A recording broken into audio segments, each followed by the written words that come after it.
Let's make a flying saucer. Start off with a little ice in the glass. And we're going to use 2 parts of light rum. The 2 parts I'll be using, the amounts will be 1 ounce apiece. That's what the jigger I have is. Ounce, ½ ounce. I'm going to use 2 parts of light rum. You can use any light rum you would like, many out there to choose from. Some of them not so good as others. We have 1 part citrus rum and a little bit for grandma. We have 1 part dry vermouth, which is an aperitif. And we have a splash of grenadine.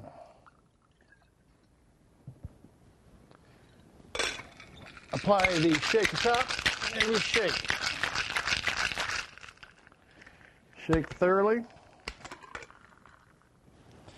And we put a little ice in a cocktail glass to chill it down, to accept the cold drink going into a cold glass, which is something I'm sure the cold liquor would prefer. We pour into the cocktail glass. Everybody's happy. The Flyin Saucer.